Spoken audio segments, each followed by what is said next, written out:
Master, welcome back again to our channel. Panibagong araw, panibagong kabanata na naman ang pagsamasamahin natin ngayong araw na ito. At kung bago ka sa ating channel, pag-click ang subscribe button and hit the notification bell para updated kayo sa ating mga susunod na videos. So mga Master, bago natin simulan ang ating kabanata ngayong araw na ito, huwag po sana natin skip yung ads mga Master, no, dahil malaking bagay na po yan sa ating munting channel. So simulan na natin kabanata ngayong araw na ito. Let's go! Kabanata 5636-5655. Kabanata 5636. Walang ideya si James kung ano ang gusto ng leader ng Hagios sect mula sa kanya sa pagkakataong ito. Tumayo siya at naglakad palabas ng courtyard niya. Isang alagad ang nakatayo sa labas ng pasukan ng patio, naghihintay sa kanya. Nang makita niya si James, magalang niyang sinabi, "Gusto kang makita ng aming leader ng sekta." "Sige." Tumanggo si James at sinabing, "Lead the way." Sa ganitong paraan, pakiusap. Iminuwestro ng disipulo si James at dinala siya patungo sa pangunahing bundok ng Hagios sect. Hindi nagtagal, nakarating na sila sa likod ng kanilang pangunahing bundok. "Hinihintay ka ng aming pinuno ng sekta sa bangin." "Sige na." Napatingin si James sa bundok na nasa harapan niya. Humakbang siya pasulong at nawala sa kinatatayuan. The next moment, nasa bangin na siya. Nakalagay sa bangin ang lamesang bato at ilang upuang bato. Dalawang matandang lalaki ang nakaupo sa stone table. Ang isa ay ang leader ng Hagios sect, si Landry. Yung isa naman ay pamilyar din ang mukha. Ito ay ang dakilang elder ng Hagios sect, si Kyrev Zoga. Umupo ang dalawa sa mesa, nag-uusap tungkol sa isang bagay na may tame-time na ekspresyon. Lumapit si James, pinagsalikop ang kanyang mga kamay, at binati sila, "Sir Landry, Sir Kyrev." Itinuro ni Landry ang isang upuan sa tabi niya at sinabing, "Comfortable ka." Lumapit si James at umupo. Nagtataka siyang tumingin kay Kyrev. Si Kyrev ay dapat na nasa hangganan ng mundo sa lalim ng Halcyon Road. Bakit siya bumalik dito? Isip ni James. Kahit may mga tanong si James, itinago niya iyon sa kanyang puso. Sa halip, tinanong niya, "Ano ang ipinatawag sa akin para sa oras na ito, Sir Landry?" Napatingin si Landry kay James habang hinahaplos ang kanyang balbas. Pagkatapos, ngumiti siya at sinabing, "Natural, may gusto akong pag-usapan sa iyo."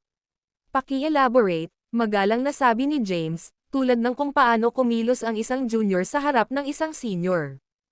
Paliwanag ni Landry, "Gusto kong pag-usapan ang mga primitive na inscription ng human race na nakuha mo. Ang aming mga primitive na inscription ay hindi nahahati sa mga bahagi. Gayunpaman, nakabisado mo lang ang kalahati nito sa ilang kadahilanan." Natigilan si James. "May kalahati pa ba?" Bahagyang tumanggo si Landry at sinabing, "Ang unang kalahati ay nagtatala ng malalim at komplikadong mga inscription. Ang ikalawang kalahati ay ang core ng primitive inscriptions ng tao.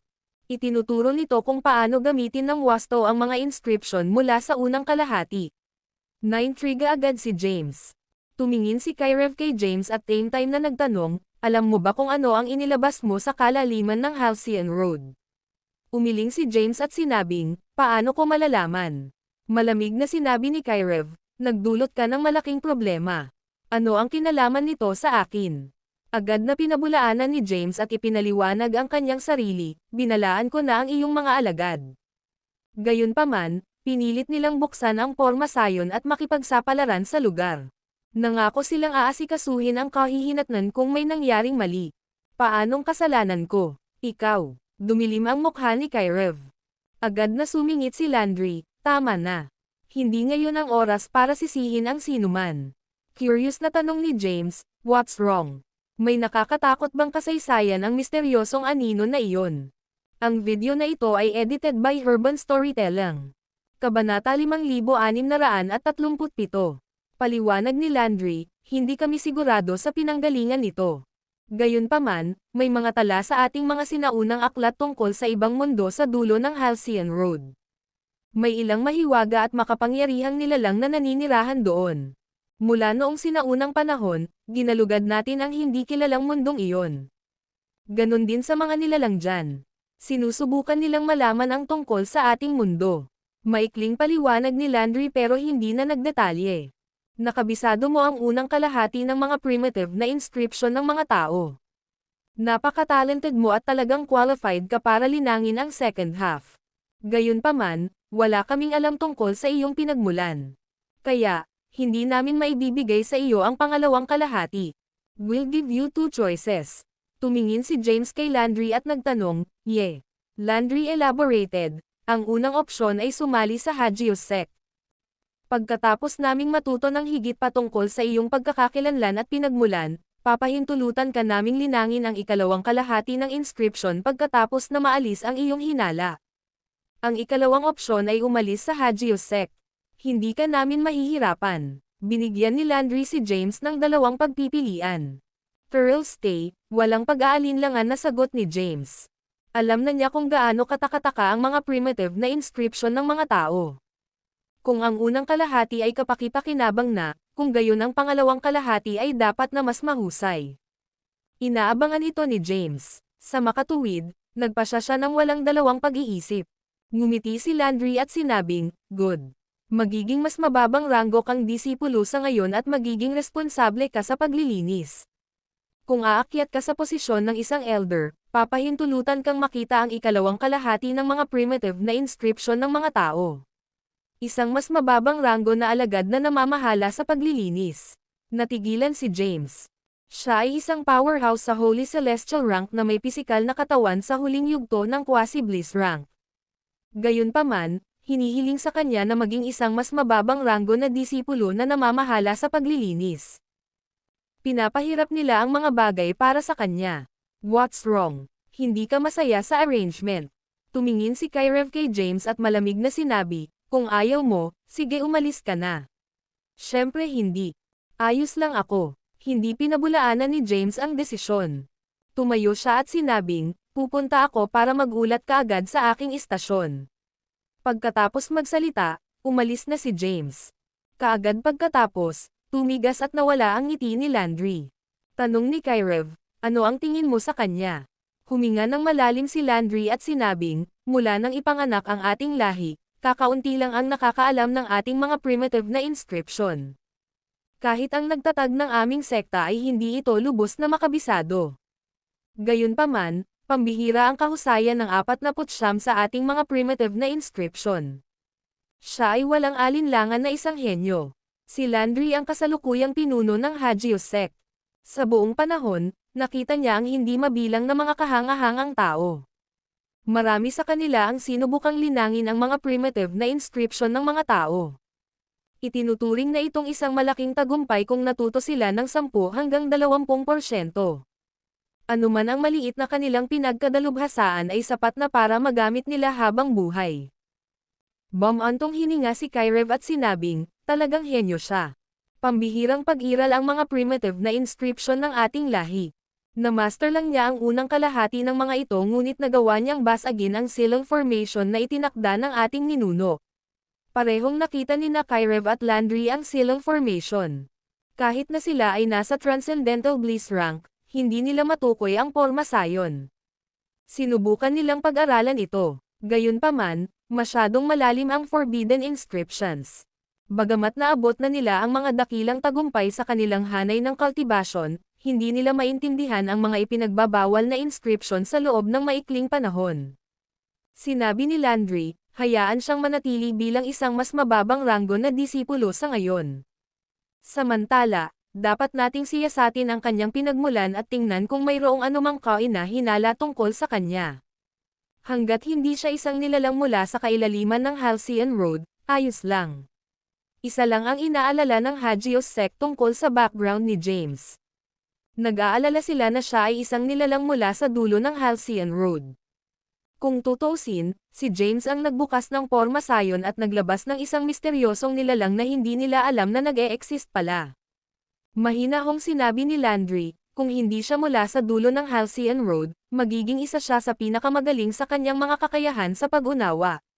Magiging kapaki-pakinabang siya sa atin at dadalhin ang bandila ng human race sa hinaharap. Samantala, hindi alam ni James kung ano ang pinaplano ng leader ng Hagios Sect at Great Elder. Gayunpaman, ayaw niyang umalis sa Hagios Sect kahit na pinatay nila siya. Determinado siyang makuha ang ikalawang kalahati ng mga primitive na inscription ng mga tao. Isa pa, wala na siyang ibang mapupuntahan. Gusto niyang mag-cultivate sa Hagios sect at malaman kung paano kokontrahin ang obsidian body ni Xavion. Ang video na ito ay edited by Urban Storytelling. Kabanata 5638. Si James ay nanatili sa Hagios sect at naging isang mas mababang ranggo na disipulo. Ang Hagios sect ay ang pinakamalakas sa Anserelos. Ito rin ang pinakamalaking puwersa ng mga tao. Si James ay itinalaga bilang isang outer disciple, ang pinakamababang ranggo ng mga disipulo.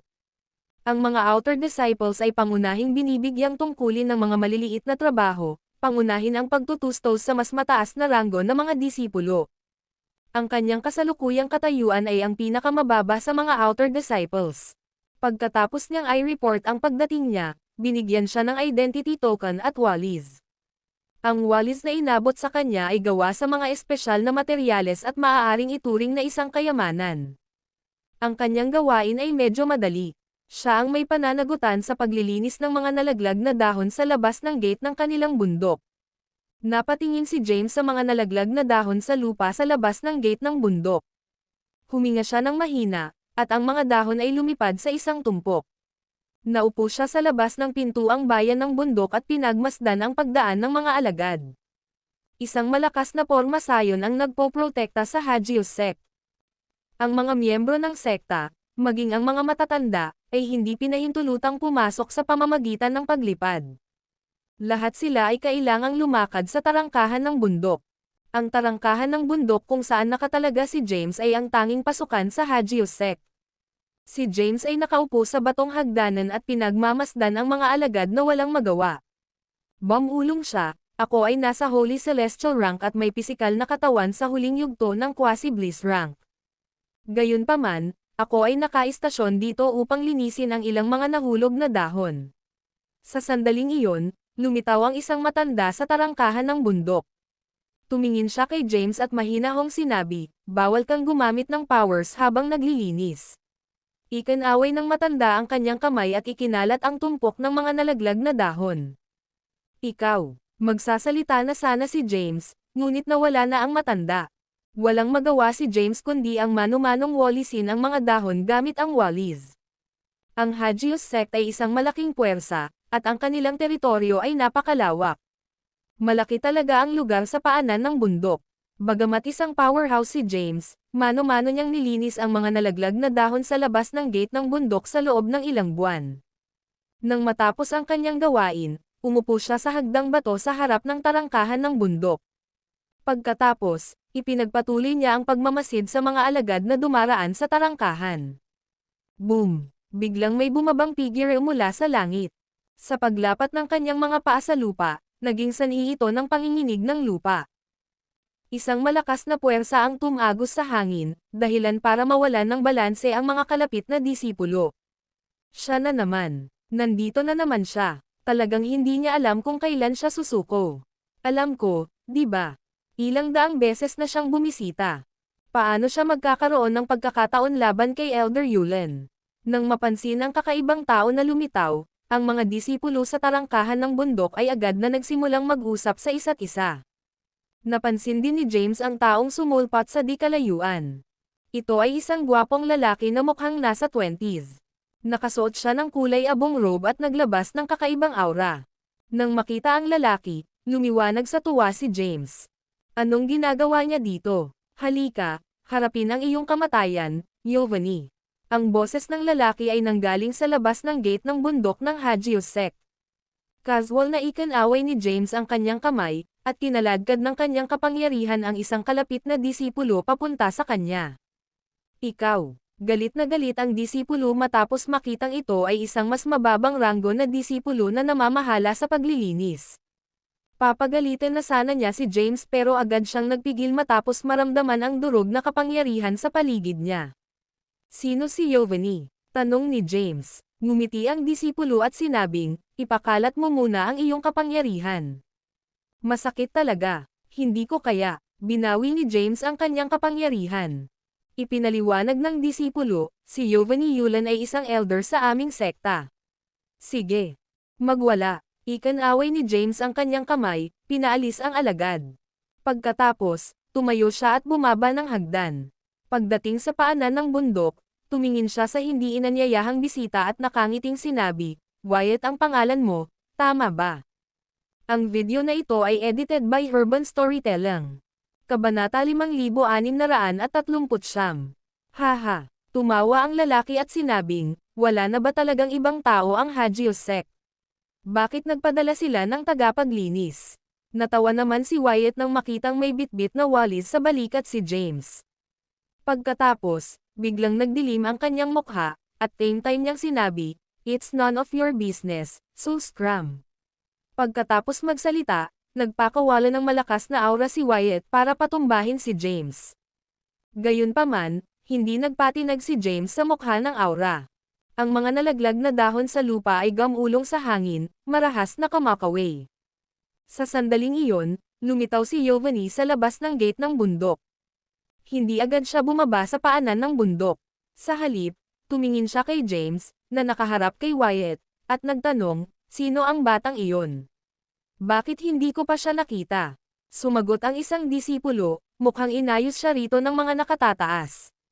Kawili-wili. Napangiti si Giovanni sa paghihintay. Tumayo siya sa pwesto at nagmamasid mula sa tarangkahan ng bundok. Samantala, mahinahong tumingin si James kay Wyatt, na nagpakawala ng makapangyarihang Azura. Nagulat siya nang makilala niya si Wyatt noong Anserelos era.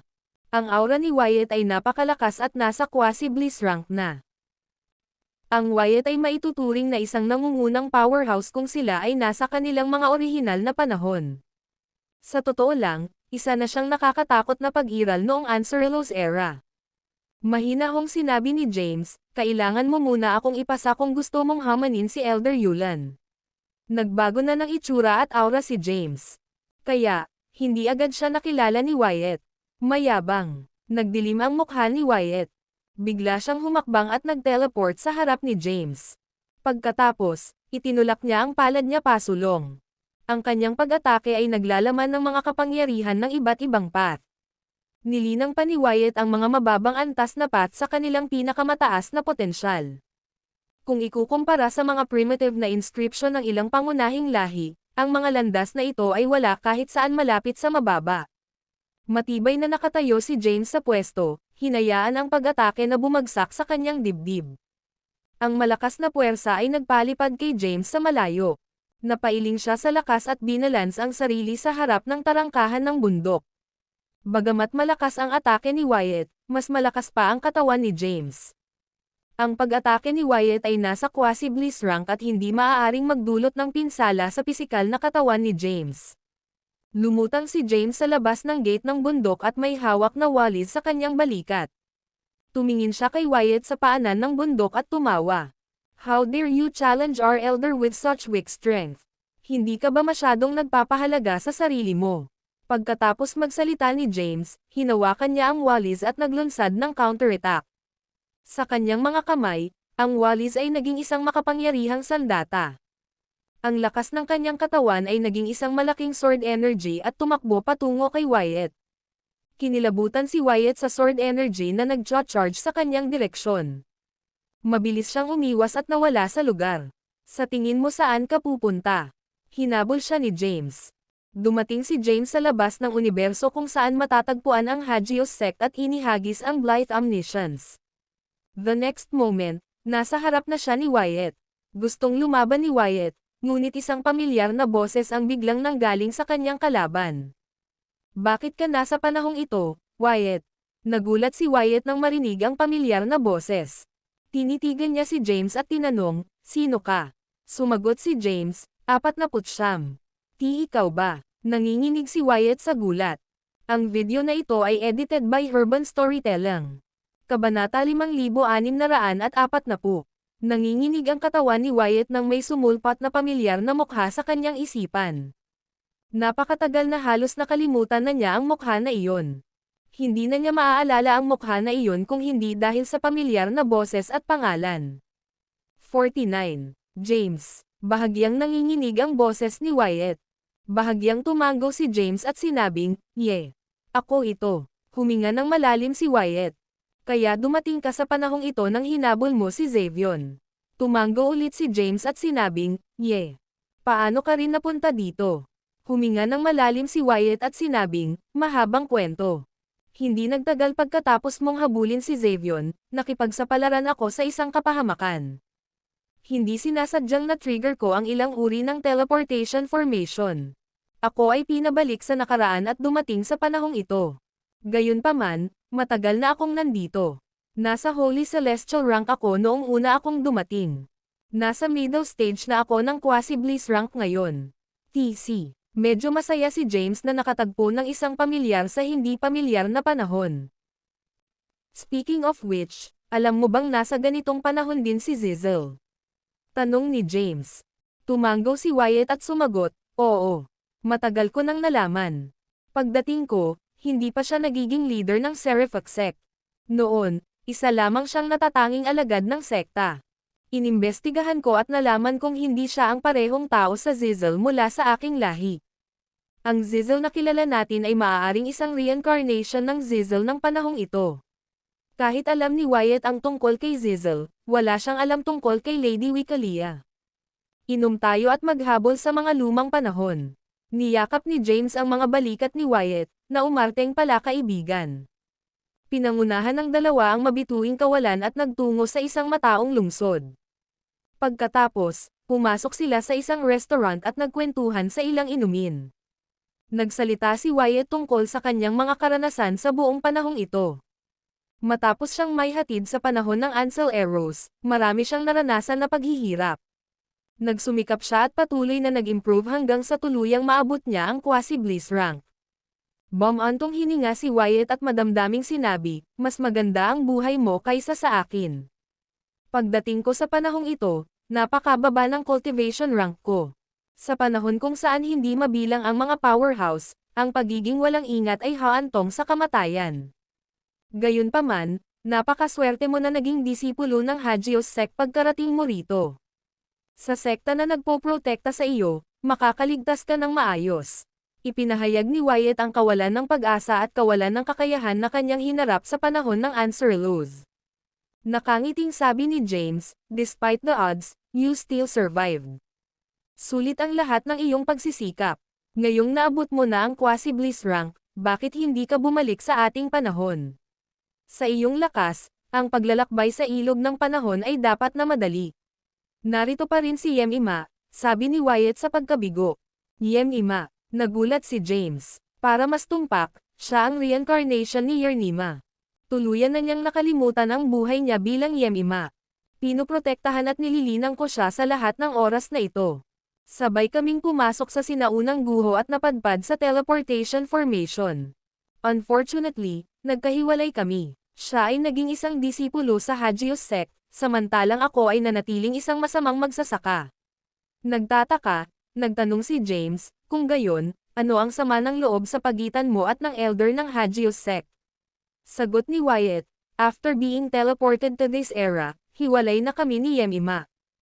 Nang matagpuan ko siya, isa na siyang alagad ng elder na iyon, si Yovani Yulan. Gusto ko siyang isama, pero sabi ni Yovani kailangan ko muna siyang talunin."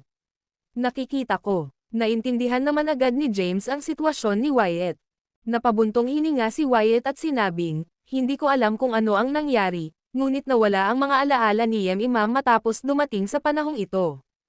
Ilang beses ko na siyang nakita, pero hindi niya ako nakikilala." Matapos ipahayag ang kanyang kalungkutan, humigop ng kaunting alak si Wyatt. Sumama ang pakiramdam ni James matapos makita ang malungkot na anyo ni Wyatt. Ang video na ito ay edited by Herban Storytelling. Kabanata 5641. Siya nga pala. Biglang naalala ni Wyatt ang isang bagay at nagtanong, "Dahil ikaw ay nasa Hagios Sect, nagkaroon ka ba ng pagkakataong linangin ang mga sinaunang inscription ng lahi ng tao?" Matapos dumating sa panahong ito, natuklasan ko na ang mga sinaunang inscription ng lahi ng tao ay ang pundasyon ng lahat ng mga inscription ng iba pang lahi. Nakangiting sabi ni James, "Na-cultivate ko na sila noong nasa Chaos District ako." Ha? Nagulat si Wyatt. Hindi niya inaasahan na kabisado na ni James ang mga primitive na inscription ng human race habang nasa Chaos District. Kung gayon, maaari mo ba akong tulungang makuha ang mga primitive na inscription ng Dooms mula sa aklatan ng Hagios Sect? Mga primitive na inscription ng Dooms? Tanong ni James na nakakunot ang noo. Tumanggaw si Wyatt at sumagot, oo. Ang aking lahi ay malapit nang maubos sa madilim na panahon. Gayunpaman, sa panahong ito, umiiral pa rin ang aking lahi. At saka, medyo makapangyarihan sila, bakit hindi ka pumunta sa kanila? Tanong ni James. Huff, napabuntong hininga si Wyatt at sinabi, paano ko sila lalapitin? Hindi ko lang masasabi sa kanila na ako ay mula sa hinaharap. Magkakaroon ito ng malaking karma. Hindi sila mangangahas na tanggapin ako, kung hindi man ay maakit nila ang karma sa kanilang sarili. Habang lumalakas ang isa, mas natatakot siyang mahawa ng karma. Tumingin si Wyatt kay James at sinabing, sa pagkakaalam ko, ang Hagios Sect ay may malawak na koleksyon ng mga primitive na inscription mula sa iba't ibang lahi, kabilang ang Dooms. Sagot ni James, gagawin ko ang makakaya ko. Sa ngayon, naglilinis lang ako sa labas ng gate namin sa bundok. Kapag umakyat ako sa posisyon ng isang elder, pupunta ako sa library ng Hagios Sect para tulungan kang mahanap ang mga primitive inscriptions ng Dooms. Speaking of which, may naisip si James at nagtanong, galing din ba sa Doom Race ang Zizzle ng panahong ito? Tumanggaw si Wyatt at sumagot, oo. Pagdating ko, kilalang henyo na si Zizzle sa panahong ito.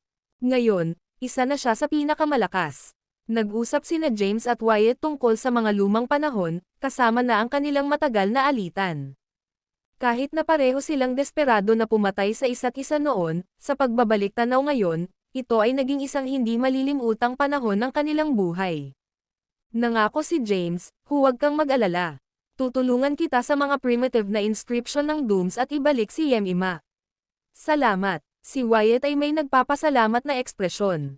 Pagkaraan ng ilang sandali, tumayo si James at sinabing, I should head back. Malamang na nililinis ng sakit ang mga nahulog na dahon sa labas ng tarangkahan ng bundok ng Hagios Sect ng ilang sandali.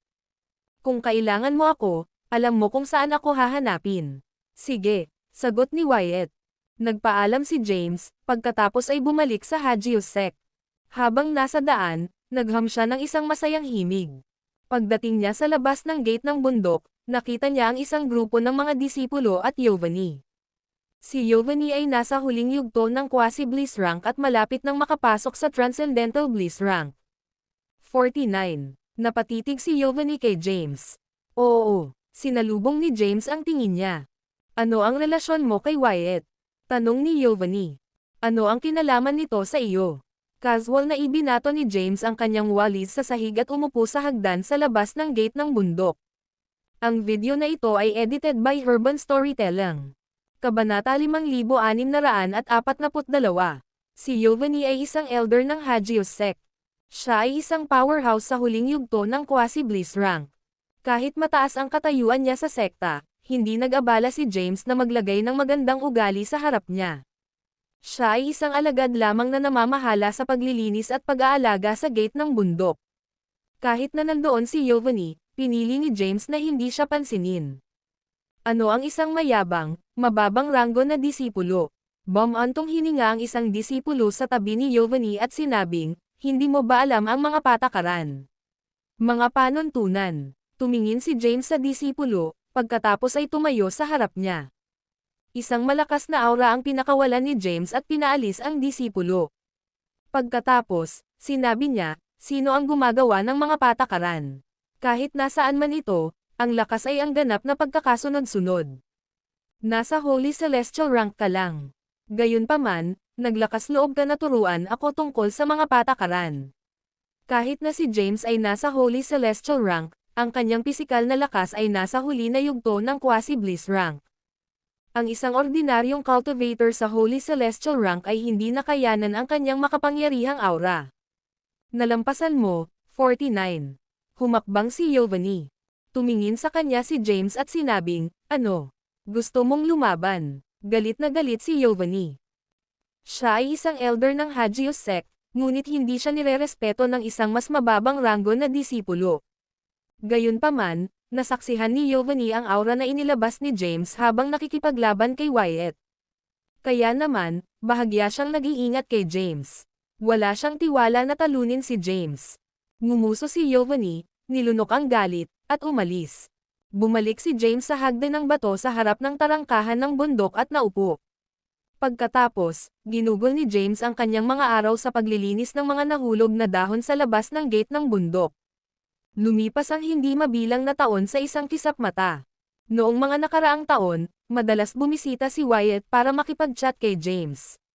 Ngayon, muling nagpakita si Wyatt. Uminom silang dalawa ng alak sa hagdan sa labas ng gate ng bundok. Humigop si Wyatt ng kanyang alak at sinabing, malapit nang mabuksan ang banal na lugar ng Hagios Sect. Oh, naintriga, nagtanong si James, isang banal na lugar. Anong mga benepisyo ang maaari kong makuha mula dito? Ipinaliwanag ni Wyatt, ang banal na lugar ay ang lugar ng kapanganakan ng human race. Ito ay puno ng hindi mabilang na mga pagkakataon at kayamanan. Sa loob ng banal na lugar, mayroong 9 na mundo. Ang mga disipulo ng Hagios Sect ay kwalipikadong pumasok sa banal na lugar. Gayunpaman, hindi lahat ng mga alagad ay binibigyan ng pagkakataon. Narinig ko na mga disipulo lang na may admission ticket ang pinahihintulutang pumasok. Fuck, malakas na pagmura ni James. Siya ay isang disipulo ng Hagios Sect ngunit hindi niya narinig ang kaganapan. Kahit na ang mga tiket sa pagpasok ay bago sa kanya. Mga tiket sa pagpasok, saan ako kukuha ng mga ito? Si James ay ganap na walang kaalam-alam. Bilang lugar ng kapanganakan ng human race, ito ay dapat na isang mahiwagang lugar. Naintriga si James sa banal na lugar ng Hagios Sect. Kinapa niya ang kanyang baba, nag-iisip kung paano makakuha ng tiket sa pagpasok. Sige, mag-leave muna ako. Tumayo si Wyatt at nagpaalam. Sure. Nataranta namang kumaway si James. The Holy Site, 9 Worlds, and admission tickets. Tumingin si James sa mga disipulong dumadaan sa gate ng bundok at bumulong-bulong, walang nagpaalam sa akin tungkol sa pagkuha ng admission ticket. Hindi ba ako karapat-dapat na pumasok sa banal na lugar kahit na ang lakas ko ngayon? Paano ako makakakuha ng admission ticket? Tumingin si James sa mga disipulong dumaraan, sinusubukang gumawa ng plano. Ang mga disipulong dumaan ay parang nanginginig sa kanilang mga gulugad nang makita nila ang nakakatakot na ngiti ni James. Hindi nila namamalayan na bumilis at nagmamadaling umalis. Biglang tinuro ni James ang random na disipulo at sinabing, Hoy, ikaw. Halika dito. Ang video na ito ay edited by Urban Storytelling. Kabanata 5643. Nanginginig sa takot ang alagad. Bagamat tagalinis lamang si James sa tarangkahan ng bundok, makapangyarihan siya. Kahit si Elder Yulan ay natatakot na masaktan siya. Ang balita tungkol kay James ay kumalat sa loob ng Hagios Sect. Walang nakakaalam kung saan siya nanggaling. Kaya naman, nagsimulang kumalat ang isang walang basehang tsismis tungkol sa pagiging isang matataas na disipulo. Nagkamali daw ito at pinarusahan ng paglilinis ng gate ng bundok.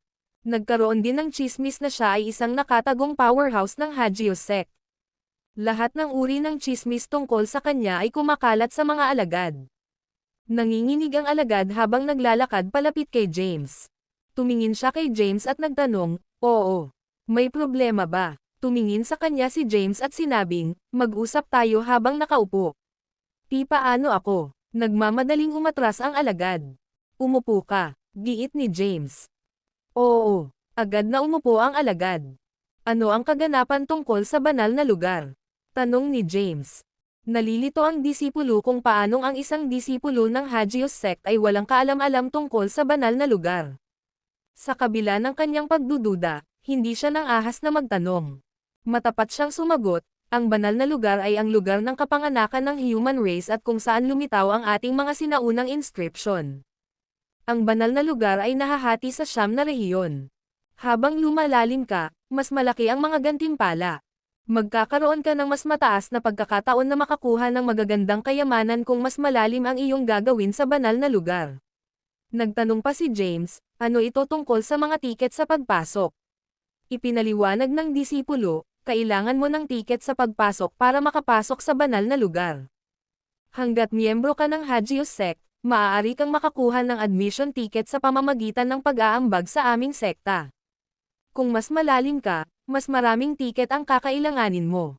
Narinig ko na kakailanganin mo ng malaking bilang ng mga admission ticket para makapasok sa ika-9 na ranggo na mundo. Ang mga pangunahing miyembro at matatanda lamang ang makakakuha ng ganoong karaming tiket sa pagpasok. Mayroon ka ba? Tinitigan siya ni James. Isa. Nag-alinlangan ang alagad. Ikaw ba? Tanong ulit ni James. Mayroon akong isa. Pansamantalang sagot ng alagad. Ibigay mo sa akin. Inilahad ni James ang kanyang kamay. Nag-aalalang sinabi ng disipulo, pakiusap, hayaan mo ako. Nagsumikap akong mag-ambag para lang makuha itong isang admission ticket. At saka, sapat lang ang isang admission ticket para makapasok sa first rank world. Hindi mo ibibigay. Nagdilim ang mukha ni James, at isang malakas na aura ang lumabas sa kanyang katawan. Kunin mo. Dahil sa takot, mabilis na ibinigay ng alagad ang kanyang tiket sa pagpasok. Ang tiket sa pagpasok ay isang maliit na inscription lamang na may nakaukit na espesyal na sigil. Sinulyapan ito ni James, pagkatapos ay itinago ito. Ikinumpas niya ang kanyang kamay at sinabing, "Get lost." Ang disipulo ay nasa Petit Celestial rank lamang. Bagamat ninakawan ang kanyang tiket sa pagpasok, hindi siya nang ahas na lumaban at malungkot lamang na umalis. Mga tiket sa pagpasok. Nakangiting tumingin si James sa mga disipulong dumaraan sa tarangkahan ng bundok. Tumayo siya, naglakad patungo sa pintuang daan ng bundok, at ikanaway ang kanyang kamay. Nagpatawag siya ng ilang mahiwagang inscription at bumuo ng isang malakas na formation ng silang. Tinatakan ni James ang gate ng bundok gamit ang silang formation na natutunan niya mula sa dulo ng Halcyon Road. Kahit na ang isang powerhouse sa Transcendental Bliss rank ay hindi ito kayang sirain. Anong nangyari? Bakit may formation dito? Sino ang naglagay nito? Sa sandaling ang porma sayon ay itinapon, ang mga alagad na nagsisikap na dumaan sa tarangkahan ng bundok ay hinaranggan. Sa sandaling iyon, sumigaw si James, kailangang magbayad ng bayad ang mga gustong dumaan sa gate na ito. Ang video na ito ay edited by Urban Storytelling. Kabanata 5644. Ang Hagios sect ay ang pinakamalaking puwersa ng human race sa Ancerelos era. Gayunpaman, ang tarangkahan ng bundok nito ay misteryosong tinatakan, at ang mga disipulo ay ipinagbabawal na dumaan. Isang boses ang umalangaw sa tarangkahan ng bundok, na humihingi ng bayad sa mga gustong pumasa. Sino ang nagbigay sa iyo ng lakas ng loob? 49. How dare you seal the mountain gate? Sinaway ng isang makapangyarihang alagad si James. Ang alagad na nagsalita laban kay Santiago ay isang alagad ng isang matanda. Nasa Holy Celestial Ranks consummation na siya. Mahinahong sumagot si James, kung gusto mong dumaan sa gate ng bundok, ibigay mo ang isang tiket sa pagpasok. Ang isang simpleng porma sayon na tulad nito ay wala sa akin. Ang isa pang disipulo ay humakbang pasulong, sinusubukang basagin ang porma sayon. Nang makatagpo siya sa porma sayon, isang malakas na puwersa ang lumitaw at nagpatalsik sa kanya. Bahagyang ngumiti si James at sinabing, kahit ang pinuno ng sekta ay hindi masisira ang aking porma sayon. Bilis, ipaalam sa aming pinuno ng sekta. Ang ilang mga disipulo ay sumigaw para humingi ng tulong, na nais na matapos ang mga bagay upang maayos nila ang kanilang negosyo. Ang mga alagad na gustong pumasok sa bundok ay naiinip din na iulat ang mahahalagang bagay pabalik sa sekta. Isang disipulo ang sumugod sa pangunahing bulwagan at nagulat, Sir Landry. Mangyaring tingnan ang tarangkahan ng bundok. 49, isang alagad na namamahala sa paglilinis ng mga sahig ng tarangkahan ng bundok ang humaharang sa mga disipulo. Nagulat ang lahat sa bulwagan sa ulat. Inilabas nila ang kanilang mga zen at tiningnan ang sitwasyon sa gate ng bundok.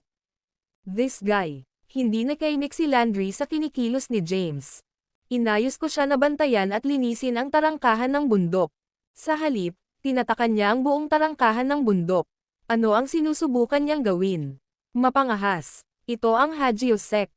Kung kumalat ang balita tungkol sa insidenteng ito, pagtatawanan tayo ng mga tao. Ilang matatanda ang nagpahayag ng kanilang mga saloobin. Magpasya ka, Sir Landry.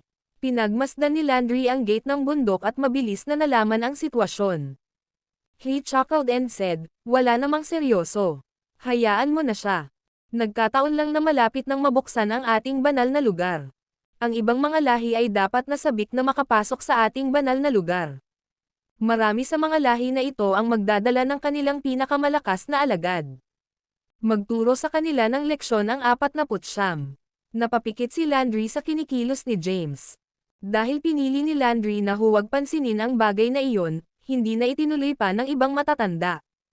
Bumalik sa tarangkahan ng bundok ang alagad na nagmamadaling iulat ang bagay na ito. Nai-inform ko na ang sect leader natin.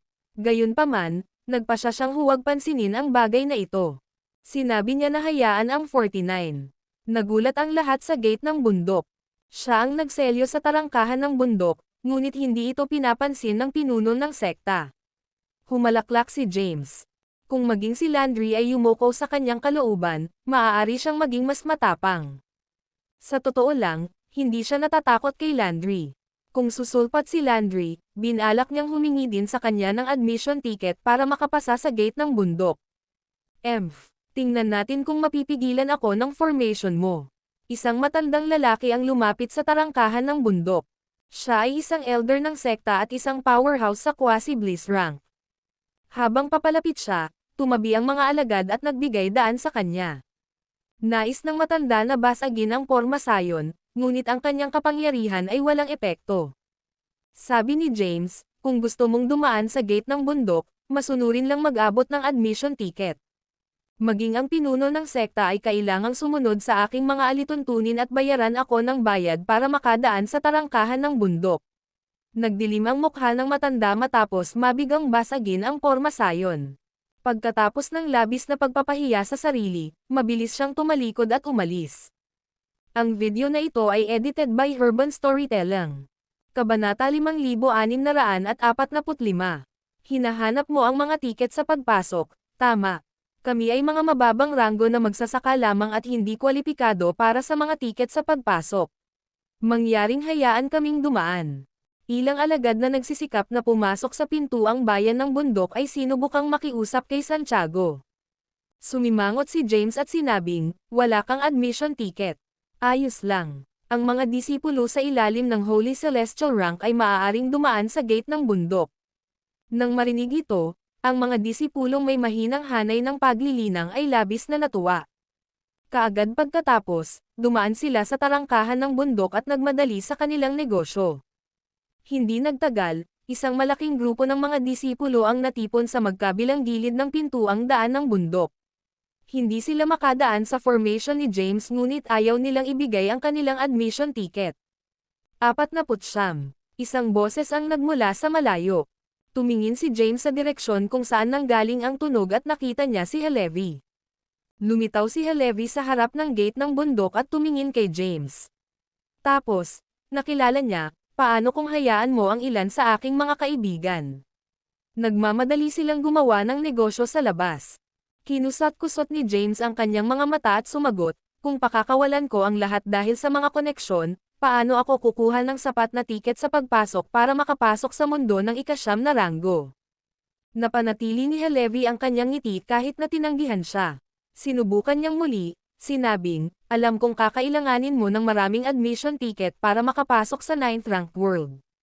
Pero babantayan mo ang gate ng bundok ng ilang sandali. Sigurado akong sapat na ang makokolekta mo para makapasok sa 9th ranked world. Dapat itigil mo na ang pagsisikap na kumbansihin ako. Ikinaway ni James ang kanyang kamay.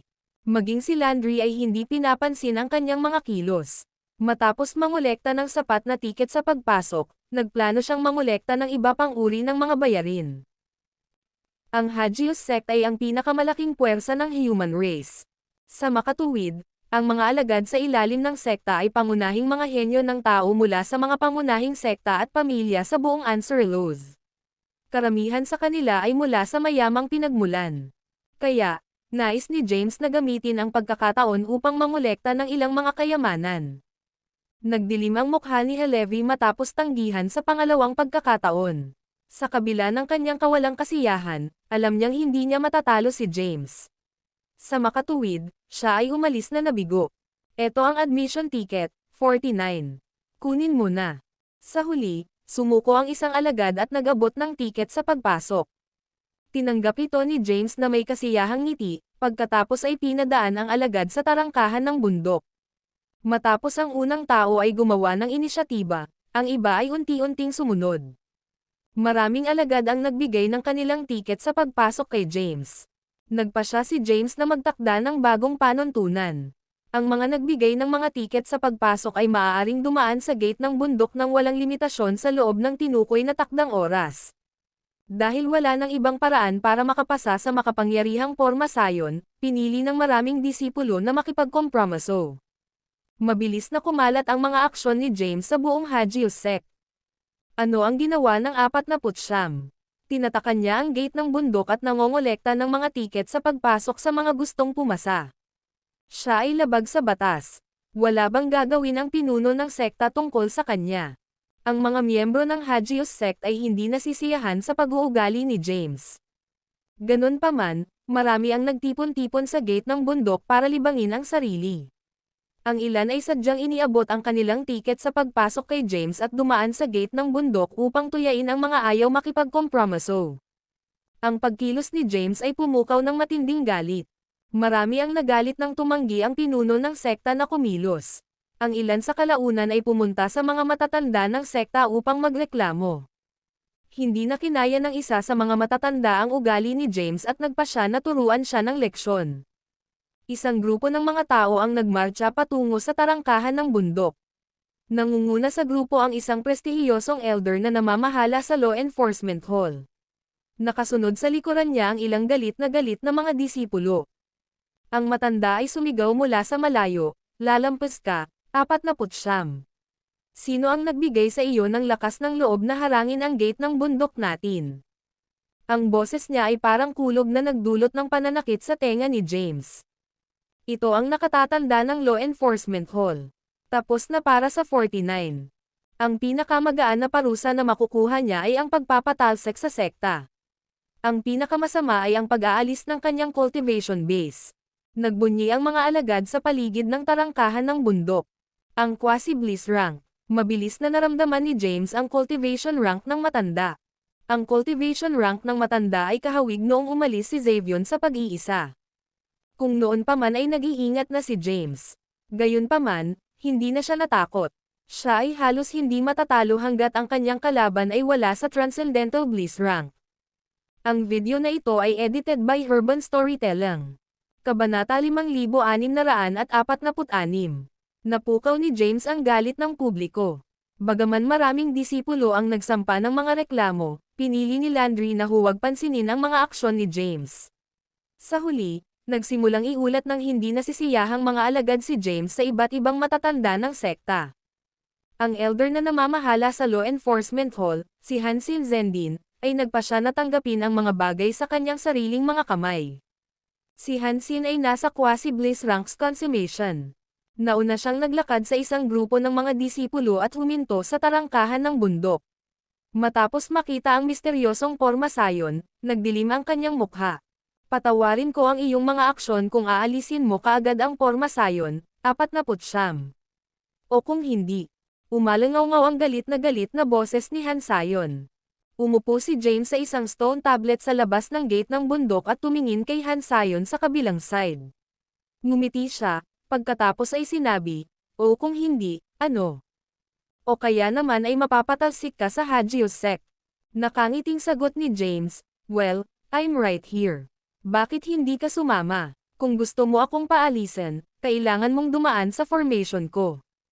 "Ikaw." Namula ang mukha ni Hansayon. Mabuti. Isang malakas na aura ang pinakawalan ni Hansayon at lumapit sa pormasayon. Ang kanyang malakas na puwersa ay tumama sa pormasayon. Gayunpaman, isang malakas na puwersa ang biglang lumitaw mula sa pormasayon, na nagpatalsik kay Hansayon. Bakas sa mukha ni Hansayon ang hindi makapaniwala. Narinig niya ang tungkol kay James at alam niyang ang pormasayon ay mula sa dulo ng Halcyon Road. Alam niyang ang pormasayon ay binubuo ng mga forbidden inscriptions ng kanilang sekta, ngunit hindi niya inaasahan na ganoon kalakas ito. Napabuntong hininga ang mga alagad na nanunood matapos makitang nabigo si Hansayon na masira ang pormasayon. "Lalabas ka na ba kuya?" Ang boses ni James ay nanggaling sa kabilang bahagi ng gate ng bundok. "PayPal-abisan kita kung bibigyan mo ako ng admission ticket." "Ikaw." Namula ang mukha ni Hansayon sa galit. Bilang elder ng Law Enforcement Hall, hindi pa siya napahiya ng ganito. Muling lumukso sa ere si Han Sayon at nagpatawag ng mahabang espada. Pinutol niya ang espada, at isang maliwanag na sword energy ang tumama sa Porma Sayon. Kahit na siya ay nasa quasi-bliss rank at umatake ng buong lakas, ang Porma Sayon ay nanatiling hindi nasaktan. Ang Porma Sayon ay sumipsip ng Hanseon sword energy at natunaw ito. Napakalakas nito, pagtataka ni James. Hindi niya inaasahan na ganoon kalakas ang Porma Sayon. Kahit na ang mga powerhouse ng Hagios Sect ay walang nagawa tungkol dito. Tuloy-tuloy na umatake si Han Sayon. Gayunpaman, wala sa kanyang mga pag-atake ang nagawang sirain ang Porma Sayon. Maghintay ka lang. Pagkatapos mag-iwan ng babala, humakbang palayo si Han Sayon. We're doomed. Kahit na ang Law Enforcement Hall's Elder ay walang magawa tungkol sa 49. Ganyan ba talaga kalakas ang formation? Kahit si Sir Han Sayon ay walang magawa. Mabuti pa mag-abot na lang tayo ng admission ticket. Matapos mabigang masira ni Han Sayon ang Porma Sayon, sumuko na ang natitirang mga disipulo. Kahit na hindi nasisiyahan, kailangan nilang dumaan sa tarangkahan ng bundok upang magawa ang ilang negosyo. Sa huli, nakompromiso ang mga alagad at ibinigay ang mga tiket sa pagpasok kay James. Masayang inimbak sila ni James. Ang mga alagad ng Hagios Sect sa kalaunan ay nasanay na dito at sinasadyang mag-aabot ng mga tiket sa pagpasok upang dumaan sa tarangkahan ng bundok. Lumipas ang oras araw-araw. Hindi nagtagal, malapit na ang araw ng pagbubukas ng banal na lugar ng Hagios Sect. Ang holy site ng Hagios Sect ay isang napakatanyag na lugar.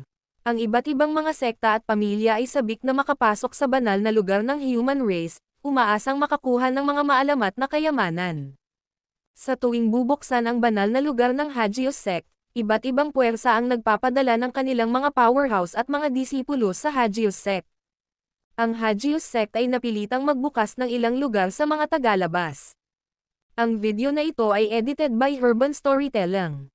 Kabanata 5647. Ang mga powerhouse mula sa buong Anserelos World at Dark World ay papunta sa Hagios Sect, kasama ang kanilang mga mahuhusay na disipulo. Ang unang dumating ay si Zizel mula sa Seraphic Sect. Isang tao lang ang dala ni Zizel, si Xavion. Tumingin si Landry sa malayo mula sa pangunahing bulwagan ng Hagios Sect at sinabing, mayroon kaming mga bisita.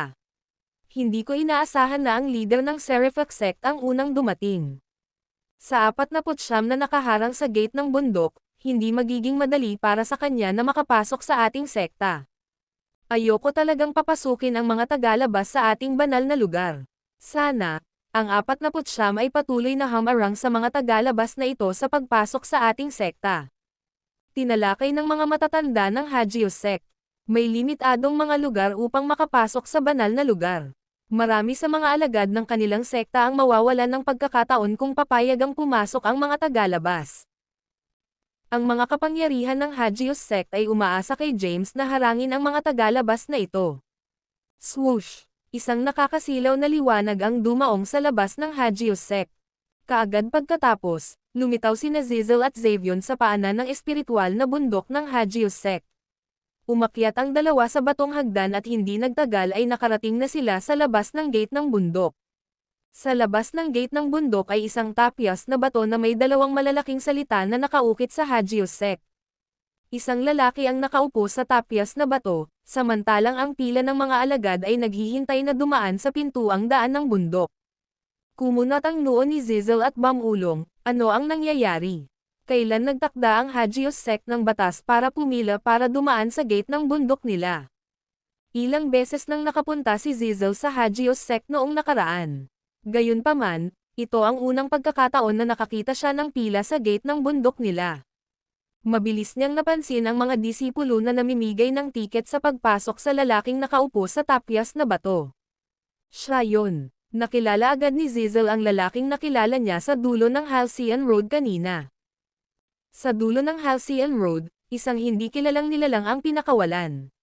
Nabigo silang makuha ito noon. Sa kasamaang palad, hindi na ito muling nagpakita.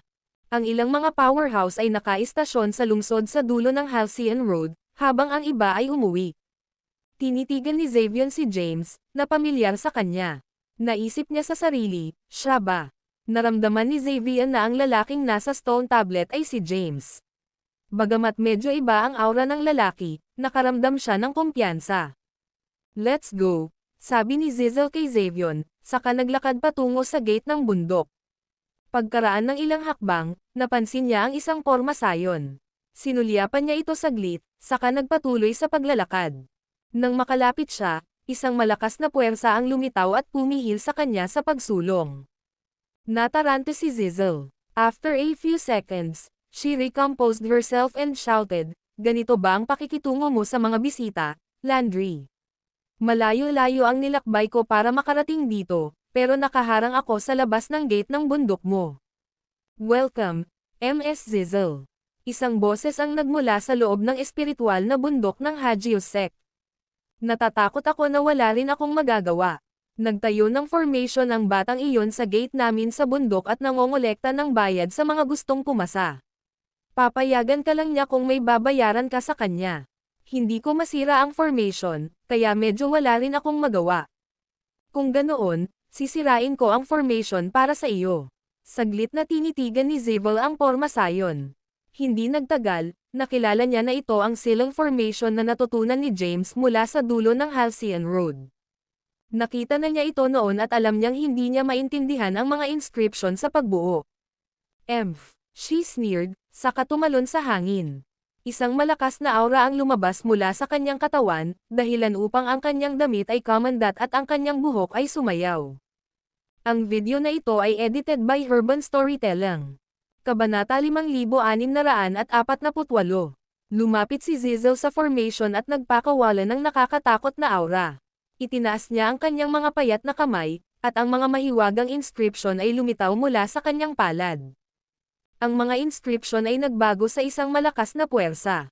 Sa isang pitik ng kanyang kamay, ang puwersa ay tumakbo patungo sa porma sayon. Boom! Isang shockwave ang tumagos sa lugar, at ang paligid ay nanginag. Sa kabutihang palad, ang kapangyarihan ni Zizel ay hindi sapat upang ibagsak ang punong tanggapan ng Hagios Sect. Pagkatapos ng lahat, ang Hagios Sect ay protektado ng Heavenly Path. Walang panlabas na puwersa ang may kakayahang sirain ang nakapaligid na lugar. Bahagyang nabaluktot ang mga inscription sa pagbuo pagkatapos na hampasin at tila malapit ng maghiwa-hiwalay. Gayunpaman, nanatiling malakas ang porma sayon. Si Zizel ay isang powerhouse sa Transcendental Bliss rank.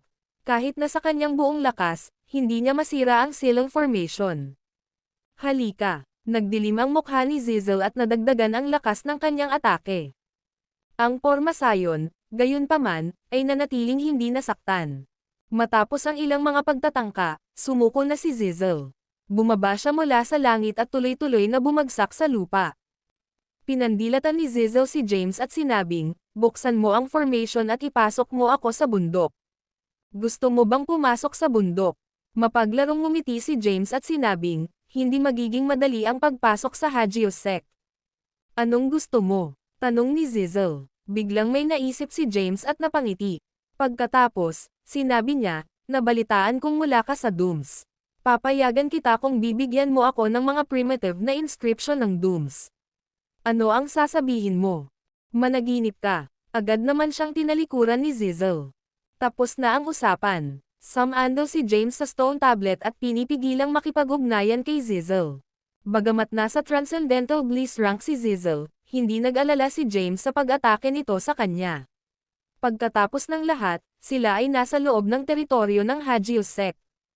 Ang mga powerhouse ng Hagios Sect ay hindi basta-basta uupo kung magpakita si Zizel ng anumang intensyon na pumatay.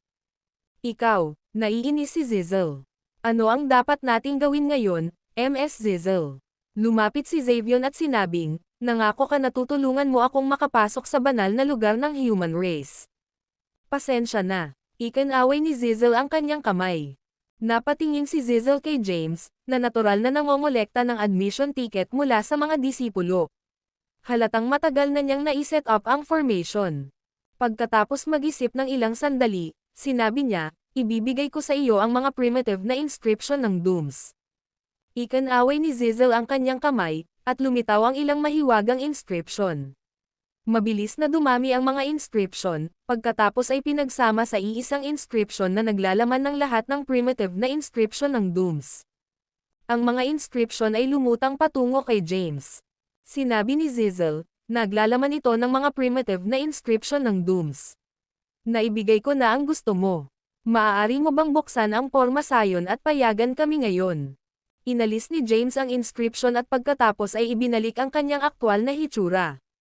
Tumayo siya sa stone tablet, tumingin kay Xavion, at nakangiting sinabi, "Long time no see, Xavion."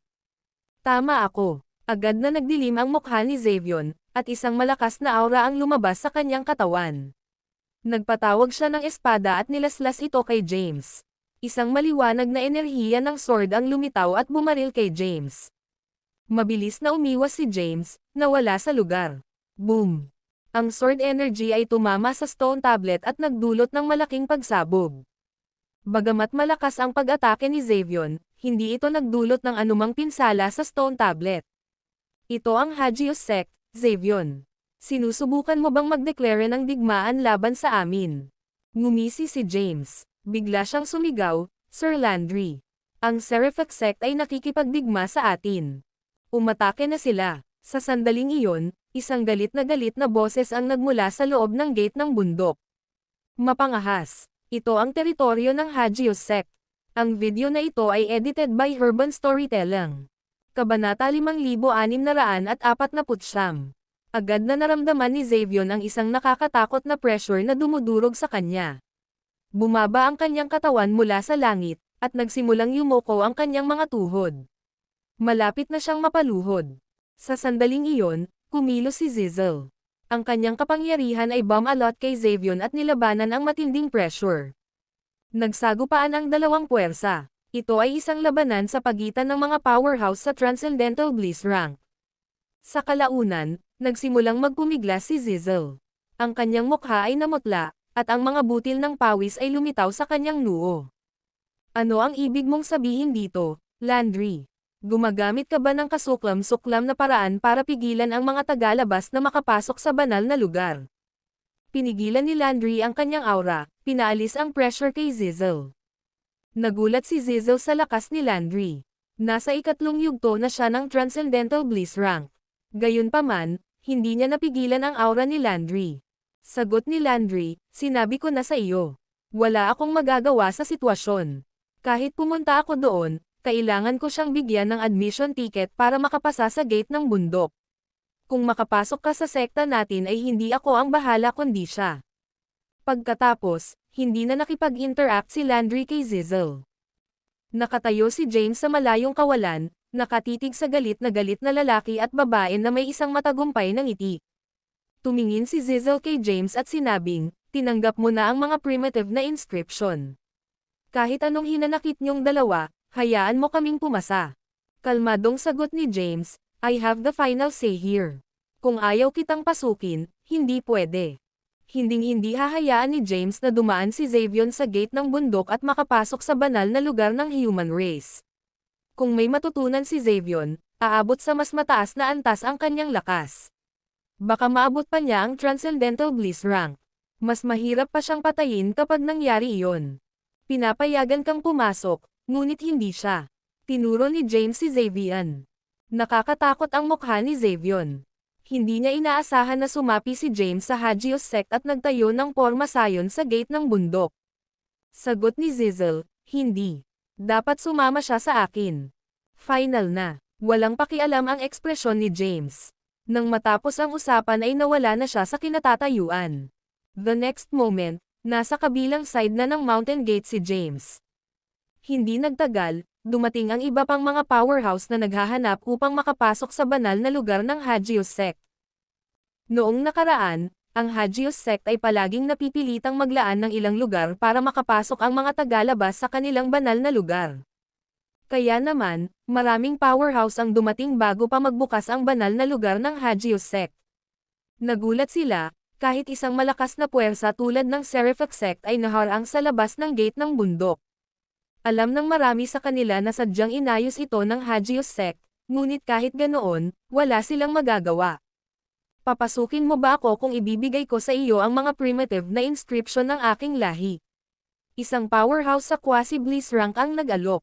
Ibigay mo. Agad na ibinigay ng mga powerhouse ang mga primitive na inscription ng kanyang lahi. Masayang tinanggap sila ni James at pinayagan ang powerhouse na dumaan sa gate ng bundok. Ikaw, sinasadya mo ba ako? Galit na galit si Zizzle. Oo. Ano ang maaari mong gawin tungkol dito? Sabi ni James. Sa pangunahing bulwagan ng Hagios Sect, natahimik si Landry sa ginawa ni James. Problemadong sabi niya, I was expecting na pipigilan niya sila sa pagpasok. Sinong mag-aakalang pinapasok lang niya sila pagkatapos makatanggap ng mga benepisyo? Ang video na ito ay edited by Urban Storytelling. Kabanata 5650. Nagtayo si James ng isang pormasayon sa tarangkahan ng bundok ng Hagios Sect at nangolekta ng mga bayad mula sa mga tagalabas na gustong pumasok. Bagamat ang mga primitive na inscription ng isang lahi ay lubos na mahalaga, ang mga powerhouse ng Anserelos era ay handa pa ring ipagpalit ang mga ito sa isang bagay na may katumbas na halaga. Hindi tulad sa orihinal na panahon ni James, ang mga pangunahing lahi ay hindi madaling ibigay ang kanilang mga primitive na inscription.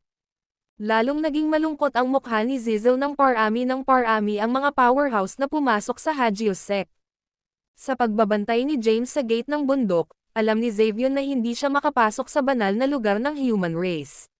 Sumuko siya at sinabing, bumalik na tayo. Bumalik ka. Namula ang mukha ni Zizzle. Naibigay na niya kay James ang mga primitive na inscription ng kanyang lahi at ayaw niyang sumuko ng ganoon kadali. Umupo si James sa stone tablet at tumingin sa kanilang dalawa. Biglang may pumasok na ideya sa isip niya. Ngumiti siya at sinabing, sa totoo lang, may isang paraan para makapasok sa banal na lugar, Xavion. Curious na tumingin sa kanya si Xavion. James elaborated, papalampasin kita kung magagawa mo ang obsidian body sa harap ko, at hayaan mo akong tingnan ito. Ito ang perpektong pagkakataon upang matuto ng higit patungkol sa obsidian body. Ang obsidian body inscriptions ay makapangyarihan at maaaring baliwalain ang lahat ng uri ng supernatural powers. Ang isa ay hindi magagapi pagkatapos na ma-master ang mga ito. Para malabanan ni James ang obsidian body, dapat niya itong lubusang maunawaan. Sigurado ka, napatingin si Xavion kay James na may pagdududa. Pagkatapos ng lahat, niloko niya si Zizzle mula sa mga primitive na inscription ng kanyang lahi. Siyempre, seryosong sabi ni James, ito ang Hagios Sect, at marami sa ating mga matatanda ang nanunood. At saka, napakaraming powerhouses mula sa iba't ibang panig ng Anserelos ang nagtitipon dito. Hindi ako maaaring magsinungaling sa iyo sa napakaraming saksi. Sige, walang pag-aalinlangan na tinanggap ni Xavion ang deal. Pinaandar ni Xavion ang kanyang obsidian body. Nakadikit ang mata ni James kay Xavion. Pinagmasdan niya ang mga misteryosong inscription na lumabas sa balat ni Xavion. Ang mga inscription ay magkakaugnay na parang meridian. Maingat na nanood si James at ginamit ang kanyang path powers para i-record ang lahat. Walang ideya si Xavion kung ano ang balak ni James. Gayunpaman, ang pag-activate ng obsidian body ay hindi magdudulot sa kanya ng anumang pagkalugi. Hayaan mo akong subukan ito. Biglang sumulpat si James sa harap ni Xavion, nagmamadaling umatras si Xavion. Ano ang kinakatakutan mo? Sa lakas ko ngayon, hindi kita mapatay. Inilibot ni James ang kanyang mga mata. Fine, gawin mo. Handa si Xavion na ipagsapalaran ito para sa pagkakataong makapasok sa banal na lugar ng mga tao. Nagpatawag si James ng mahabang espada at naglazlaz. Isang sword energy ang nagkatotoo at tumama sa katawan ni Xavion.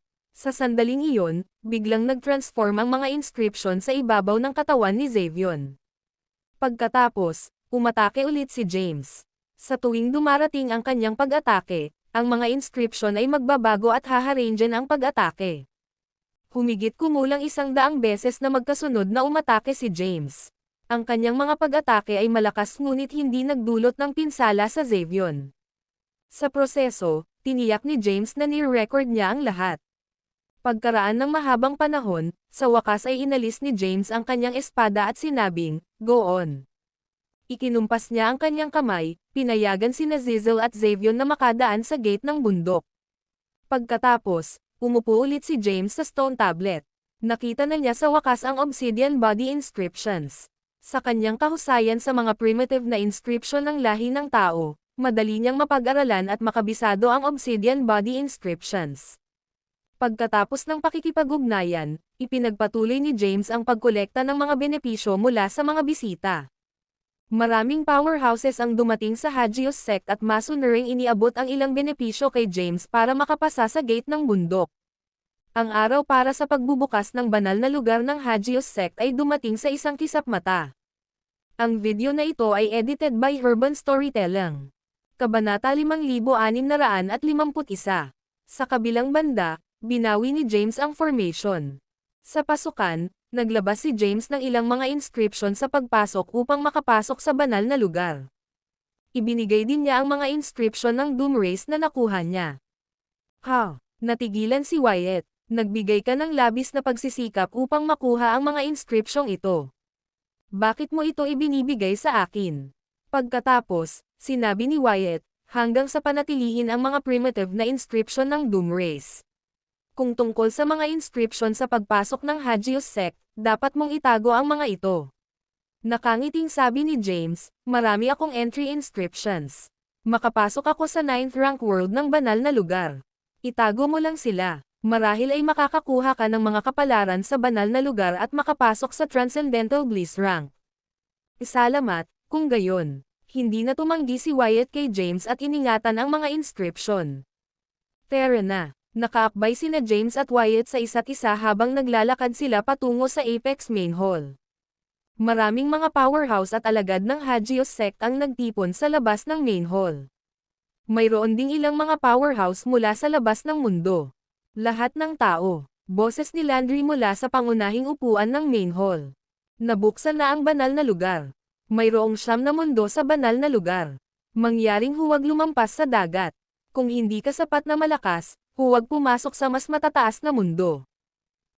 Bagamat may mas mataas na pagkakataon na makakuha ng mga kapalaran habang lumalalim ka, unti-unting tataas ang presyon ng langit at lupa. Malamang na may mga aksidente. Kasunod ng boses ni Landry, isang illusionary passage ang lumitaw sa labas ng Main Hall. Ang daanan ay humantong sa banal na lugar ng Hagios Sect, na siya ring banal na lugar ng human race. Matapos lumitaw ang CP, maraming mga alagad ng Hagios Sect ang pumasok dito. Pumasok din dito ang ilang powerhouses mula sa ibang mundo. Kasama nila James at Wyatt. Matapos dumaan sa daanan, lumitaw sila sa isang lambak. Sa lambak ay may 9 na teleportation formation. Ang bawat teleportation formation ay binabantayan ng mga powerhouse ng Hagios Sect. Ang bawat banal na lugar ay nangangailangan ng isang tiyak na dami ng mga inscription sa pagpasok. Kung ang isa ay mayroon lamang isang entry na inscription, ang isa ay makapasok lamang sa unang ranggo na banal na lugar. Kung mas mataas ang ranggo ng banal na lugar, mas maraming inscription ang kinakailangan. Nakakuha si James ng maraming inscription sa pagpasok. Alam din niya na ang mga entry na inscription na ito ay mga inscription sa langit at lupa na nabuo mula sa loob ng banal na lugar. Naglalaman sila ng makapangyarihang kapangyarihan. Kung mas maraming inscription ang mayroon ang isa, mas magiging malakas ang enerhiya ng isa. Kaya naman, maaaring makapasok ang isa sa mga banal na lugar na may mataas na ranggo. Maraming mga alagad ng Hagios Sect ang pumasok sa unang ranggo na banal na lugar. Ilang mas malalakas na disipulo ang pumasok sa pangalawang ranggo na banal na lugar. Samantala, ang mga powerhouse na mga elder ng Hagios Sect ay pumasok sa ikapito o ikawalong ranggo. Si James ay nagpakita sa harap ng teleportation portal.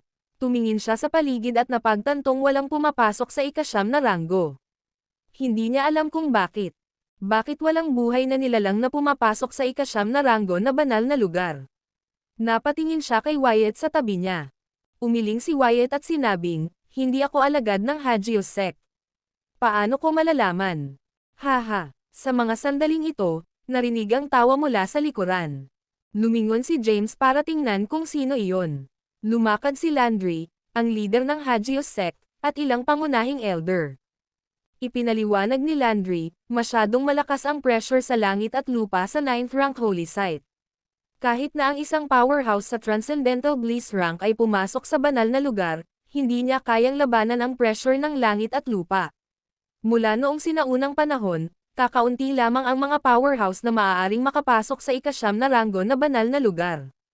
Kahit ako ay makapasok lang sa 8th rank holy site. Ano ang iyong cultivation rank? Tanong ni James. Hinawakan ni Landry ang kanyang balbas at nakangiting sinabi, nasa ika-6 na yugto na ako ng Transcendental Bliss rank. Nang marinig iyon, binigyan ni James ng thumbs up si Landry at pinuri, ang galing mo. Matagal nang napunta si James sa panahong ito, kaya medyo alam niya ang tungkol sa Transcendental Bliss rank. Ang Transcendental Bliss rank ay may 9 na yugto. Sa unang 7 yugto, malilimutan ng isang powerhouse ang tungkol sa 7 kaligayahan. Kapag ang powerhouse ay umabot sa ika-8 yugto, wala na siyang pagnanasa. Sa ika-9 na yugto, ang 7 kaligayahan ng powerhouse ay maibabalik, at sila ay papasok sa Years 1 rank. Nakakatakot ang isang powerhouse sa ika-6 na yugto ng Transcendental Bliss rank. Maaaring siya ang pinakamalakas na powerhouse sa panahong ito. Ang video na ito ay edited by Urban Storytelling. Kabanata 5652. Ang Transcendental Bliss rank ay nangangailangan ng isa na kalimutan ang lahat ng mga emosyon at maging walang pagnanais na maabot ang sukdulan. Matapos makalimutan ang 7 kaligayahan, ang 7 kaligayahan ng isang tao ay unti-unting maibabalik. Tanging kung ang 7 kaligayahan ay naibalik lamang, ang isa ay maituturing na isang tunay na nilalang. Kung hindi, ang isa ay isang walang emosyon na papay. Salungat ito sa intensyon ng paglilinang. Nagbasa si James ng maraming libro tungkol sa Transcendental Bliss rank.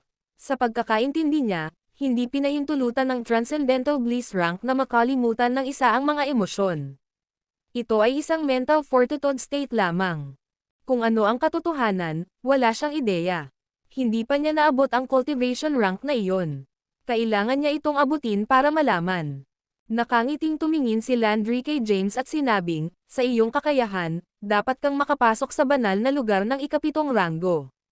Bagamat maaaring medyo matigas, ang iyong pisikal na katawan ay malakas. Maaari mong labanan ang spatial pressure sa banal na lugar ng ika-7 ranggo. Ang ika-7 ranggo, napakunot ang noo ni James.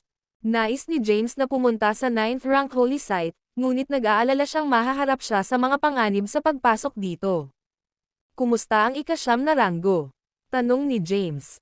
Umiling si Landry at sinabing, nakapunta na ako dati sa 9th rank holy site, pero ang hangganan lang nito.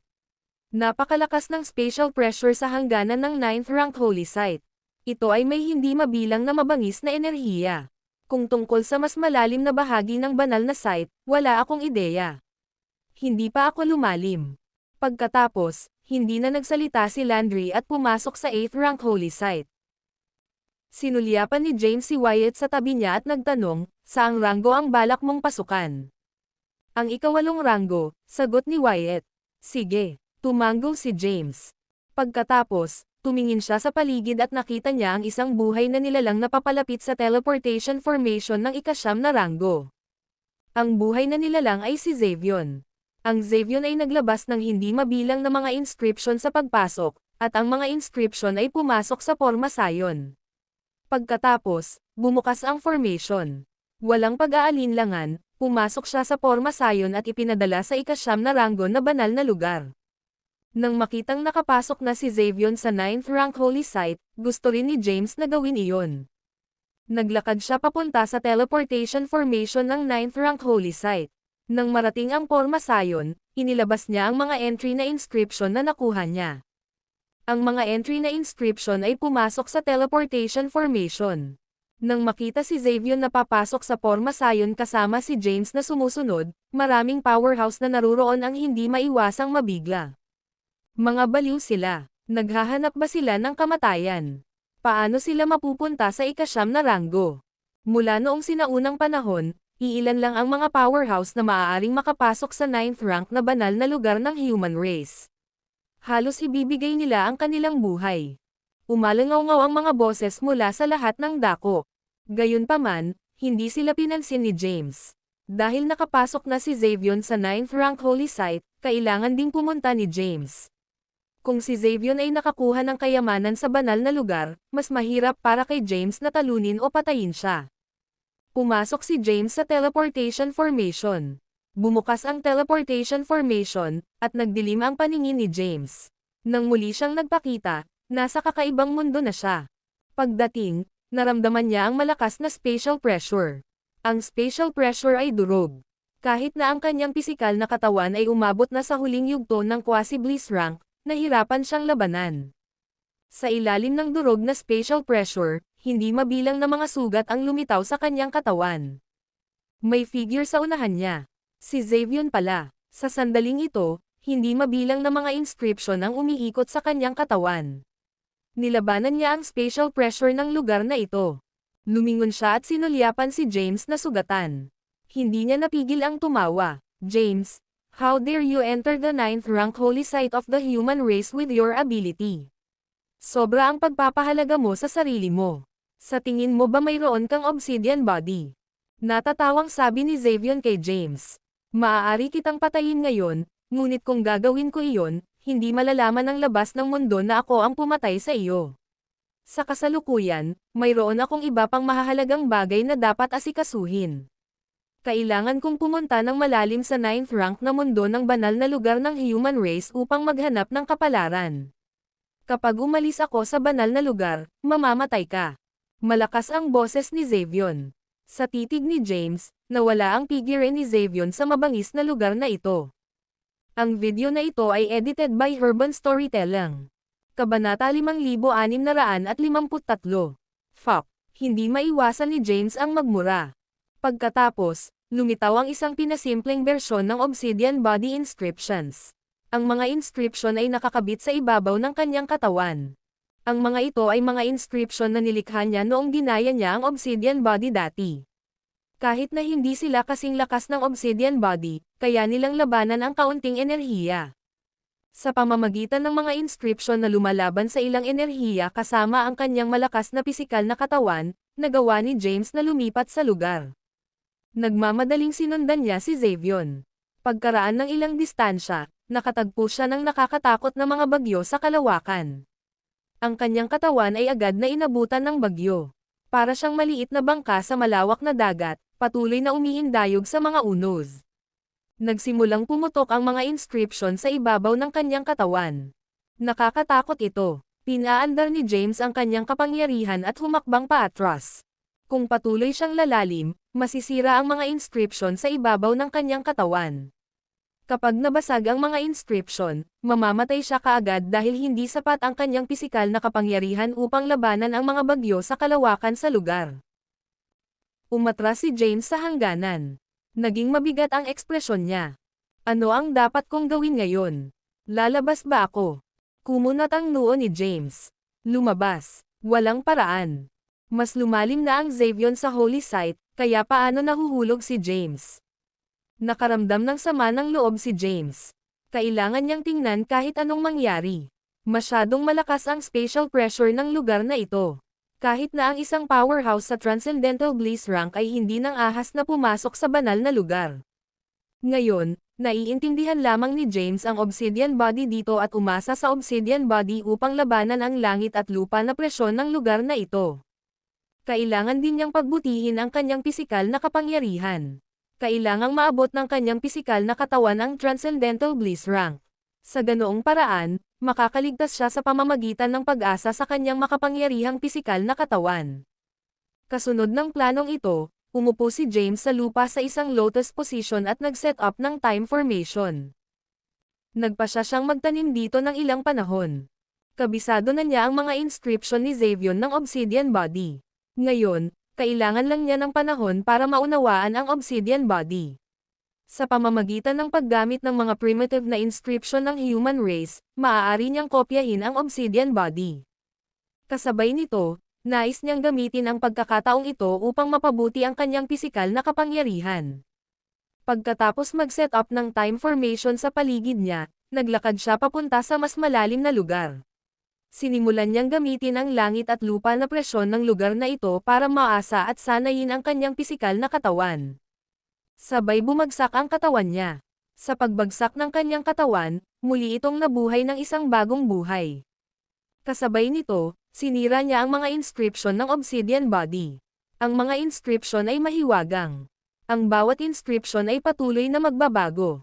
Gayunpaman, gaano man kaganda ang mga inscription at kung gaano kalaki ang pagbabago ng mga ito, maaari silang hatiin sa pinakasimpleng mga inscription ng primal mantra. Nagawa ni James na sirain ang isa sa mga inscription. Naging bilyon-bilyong simpleng inscription.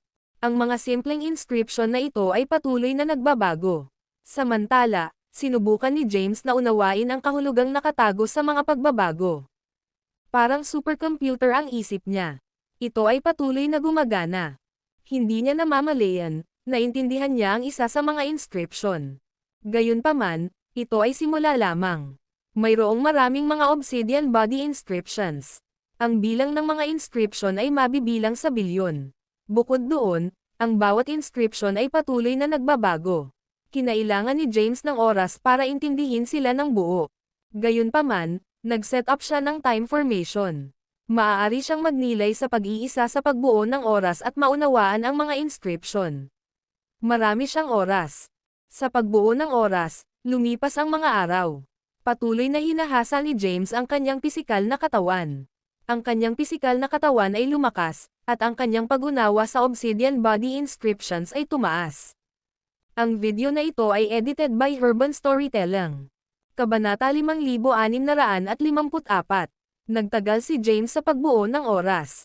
Sa panahong ito, patuloy na nasisira ang kanyang pisikal na katawan, at patuloy niya itong hinahasa at sinasanay gamit ang body refinement technique.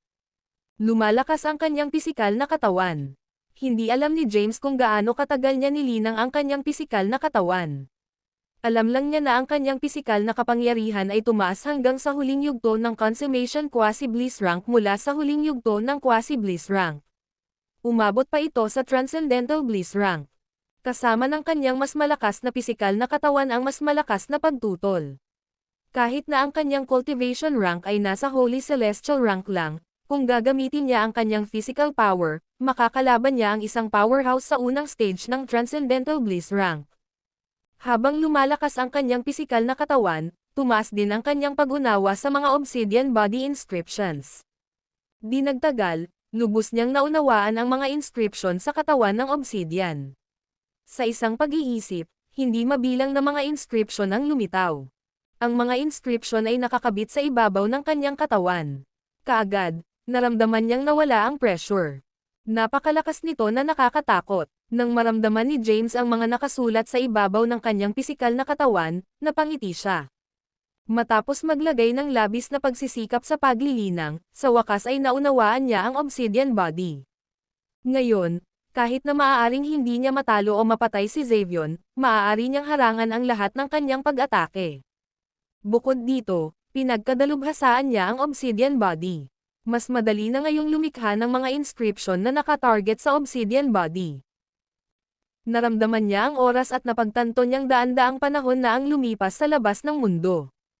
Ganoon na ba katagal? Kumunat ang noo ni James. 300 panahon ang lumipas. Hindi niya alam kung anong mga kapalaran ang nakuha ni Xavion sa pinakamalalim na bahagi ng banal na lugar. Sa pagmamadali, hinanap niya si Xavion. Nang hindi nag-aksaya ng oras, nagmamadali siyang sumulong. Sa obsidian body, hindi na siya mapipinsala ng mabangis na kapangyarihan ng lugar na ito.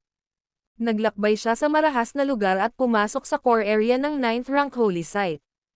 Sa pag-abot sa pangunahing lugar, napagtanto niyang mayroong hindi mabilang na mga bakas ng mga landas at mga tanda ng inscription. Ang mga inscripsyong ito ay ang mga primitive na inscription ng human race. Matapos maramdaman ang lahat ng ito, nakaramdam ng pagkadismaya si James. Kabisado na niya ang mga inscription ng human race. Kaya, ang mga inscripsyong sigil na ito ay walang silbi sa kanya. Pinagmasdan niya ang paligid. Ang lugar na ito ay may espiritual na mga bundok at lupain. Gayunpaman, ang mga espiritual na bundok na ito ay hindi totoo. Ang mga ito ay nabuo sa pamamagitan ng mga inscription. Ang mga inscripsyong ito ay mga pira-pirasong sigil na naiwan pagkatapos ng kapanganakan ng mga inscription ng human race. Kahit na sila ay mga pira-pirasong sigil, naglalaman sila ng kalooban ng kataas-taasang landas. Ang mga fragment na ito ay mahiwaga. Ang pag-unawa sa iilan ay sapat na upang magamit sa natitirang bahagi ng buhay ng isang tao. Bukod sa mga iyon, wala nang ibang kapalaran sa lugar. Tumingin siya sa paligid, at sakto, naramdaman niya ang aura ni Xavion. Si Xavion ay kasalukuyang nasa tuktok ng isang espiritual na bundok. Ang kanyang katawan ay napapalibutan ng ilang primitive inscription sigils ng human race. Siya ay nasa estado ng pag-unawa sa mga landas, at ang kanyang aura ay malakas. Nakapasok na siya sa Transcendental Bliss rank. Lalong lumakas ang aura niya. Mukhang malapit na siyang magkaroon ng breakthrough. Mukhang nakahanap siya ng kaliwanagan sa banal na lugar. Hindi maiwasan ni James ang magmura. Pagkatapos, kumilos siya. Ikinumpas niya ang kanyang kamay, at isang materyal na enerhiya ang lumabas. Agad na binasag ng enerhiya ang primitive inscription sigils sa paligid ng katawan ni Xavion. Hindi mabilang na mga primitive inscription sigils ang natipon. Halos nabuo nila ang mga primitive na inscription ng human race. Gayunpaman, nabasag sila sa kritikal na sandali. Si Xavion, na nasa estado ng pag-unawa sa mga landas, ay nag-ambala. James, naghahanap ka ng kamatayan. Dahil ang kanyang estado ng pag-unawa sa mga landas ay nag-ambala, siya ay galit na galit. Malakas ang aura niya. Sa isang pag-iisip, lumitaw ang mga inscription ng maraming lahi. Ang mga inscripsyong ito ay natipon at nabuo ang isang itim na longsword. Hawak ang itim na longsword, hinampas niya si James. Tumayo si James sa parehong lugar at hinayaang atakihin siya ni Xavion. Nang dama po ang espada ni Xavion sa katawan ni James, ilang misteryosong inscription ang lumitaw sa ibabaw ng katawan ni James, na hamarang sa pag-atake ni Xavion. Nang makita ang eksenang ito, natigilan si Xavion. Siya ay lubos na naguguluhan. Kabanata 5655. Bakit mayroon kang obsidian body? Tinitigan ni Xavion si James ng patay sa mata. Nabigla siya. Exclusive sa kanya ang obsidian body. Ito ay ang kanyang likas na supernatural signature skill. Exclusive niyang katawan iyon. Hindi niya inaasahan na ipapakita ito ni James. Hehe, natawa naman si James. Ito lahat salamat sa iyo. Ipinakita mo sa akin ang obsidian body sa pasukan. Matapos makapasok sa banal na lugar, naglaan ako ng ilang oras upang magnilay sa pag-iisa at master ang iyong obsidian body. Hinuha ko ang obsidian body inscriptions. Ano sa palagay mo ang aking pag-unawa? Ikaw, galit na galit si Xavion. Mukhang marami kang nakuhang kayamanan sa banal na lugar ng human race. Nakakuha ka ng isang pambihirang tagumpay at pumasok sa Transcendental Bliss rank. Naabot mo na rin ang rurok ng ikalawang yugto, malapit sa ikatlong yugto. Pero, kabisado ko na rin ang obsidian body. Hindi mo ako mapapatay sa buhay na ito. Kapag nakrak ko ang code ng obsidian body, mamamatay ka. Alam ni James na hindi niya kayang patayin si Xavion sa ngayon. Dahil hindi niya kayang patayin si Xavion, sinubukan niyang galitin ito at sirain ang kanyang cultivation heart. Sa ganoong paraan, bababa ang bilis ng cultivation ni Xavion. Sa sobrang galit ni Xavion ay tumalsik siya ng dugo. Sa pagtingin sa tanawin, gumaan ang pakiramdam ni James. Pagsisisihan mo ito. Pagkatapos, nawala ang katawan ni Xavion sa banal na lugar. Ngayon na ang kanyang estado ng pag-unawa sa mga landas ay nag-ambala, hindi na siya makakabalik dito. Sa paligid ni James, hindi rin siya makapag-focus sa pag-unawa sa mga landas. Marami siyang natamo sa paglalakbay na ito sa banal na lugar. Oras na para umalis siya. Pagkaalis ni Xavion ay iniskan ni James ang paligid. Ito ba ang lugar ng kapanganakan ng human race? Dito ba makikita ang mga primitive inscriptions ng human race? Pinakiramdaman ni James ang paligid. Ang mga primitive na inscription ng human lahi ay ang ubod ng lahat ng mga inscription sa mundo. Sila ang pangkalahatang balangkas ng lahat ng mga inscription. Ang pinakamalaking lihim ng Anserelos at ng madilim na mundo ay dapat na nakatago sa lugar na ito. Gayunpaman, pagkatapos suriin ang kanyang paligid, walang nakitang kakaiba si James sa lugar. Ang tanging napansin niya ay ang hindi mabilang na human race inscription sigils ay nakapaloob sa mundong ito. Sa pamamagitan ng pag-unawa sa mga sigil ng inscription ng lahi ng tao, maaaring maunawaan ng isang tao ang mga inscription ng lahi ng tao. Gayunpaman, hindi itinuring ni James ang lahat ng ito bilang mga kapalaran. Pagkaraan ng ilang oras na paghahanap sa lugar, wala siyang nakitang kapalaran. Kaya naman, nagpa siya siyang umalis. Umalis si James sa ika-9 na antas ng banal na lugar. Samantala, lumabas na ang mga buhay na nilalang na pumasok sa ibang mga banal na lugar. Ang mga buhay na nilalang na ito ay naghihintay sa labas. Gusto nilang malaman kung makakalabas ng ligtas sina Xavion at James, na pumasok sa 9th level holy site. Swoosh! Isang figure ang dumaan. Unang lumitaw si Xavion. Nakalabas na siya. Ligtas siyang nakalabas sa ika-9 na antas ng banal na lugar. Lalong lumakas ang aura niya. Nakalusot na siya at nakapasok sa peak second stage ng Transcendental Bliss rank. Nang magpakita si Xavion, nagsimulang mag-usap ang mga buhay na nilalang. Lumapit si Zizzle kay Xavion. Nakangiting sabi niya, "Not bad. Pumasok ka sa Transcendental Bliss rank now, isang hakbang lang ang layo ng cultivation mo sa akin." Bagamat naging mas malakas si Xavion pagkatapos na makalusot, hindi siya masaya. Nanatili siyang tahimik na may mabigat na ekspresyon. "Anong meron?" Nang maramdamang may mali tungkol kay Xavion, nagtanong si Zizzle. Swoosh! Sa sandaling ito, lumitaw ang isa pang figure. Nagpakita rin si James. Bumalik din siya, hindi nagbago ang aura niya. Hindi siya dapat nakakuha ng anumang kapalaran.